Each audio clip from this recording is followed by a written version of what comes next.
Hello friend, எப்படி இருக்கீங்க? வாங்க நம்ம இப்ப வள்ளிக்கிழங்குல முறுக்கு செய்ய போலாம். 2 வள்ளிக்கிழங்கு, 2 கப் அரிசி மாவு, ஓமம், சுவைக்கேற்ப உப்பு. வள்ளிக்கிழங்கு மேஷ் பண்ணிட்டு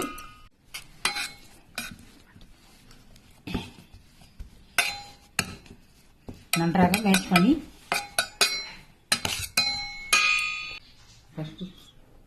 அரிசி மாவு, 2 கப் அரிசி மாவு, ஓமம், உப்பு, தண்ணி ஊற்றி முறுக்கு பதத்துக்கு பிசைந்து கொள்ளவும். மாவு எடுத்து பிழிந்து கொள்ளவும்.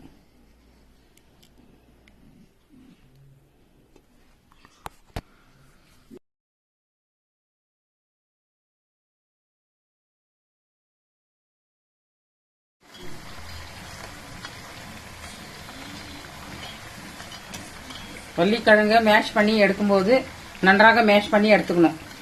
இல்லாத பிழியும் போது ஸ்டக் ஆகிடும் முறுக்கு. இப்போது முறுக்கு ரெடி. வாங்க சாப்பிடலாம். Sweet potato ready. சாப்பிட்டு பார்த்துட்டு எப்படி இருக்குன்னு சொல்லுங்க. கமெண்ட் பண்ணுங்க, ஷேர் பண்ணுங்க. லைட் ஸ்வீட் பொட்டேட்டோ லைட் ஸ்வீட்டோட சூப்பராக இருக்கும். சாப்பிட்றதுக்கு எம்மியாக இருக்கும். மறுபடியும் அடுத்த வீடியோவில் சந்திக்கலாம். இப்படி உங்கள் திலகா. பாய்.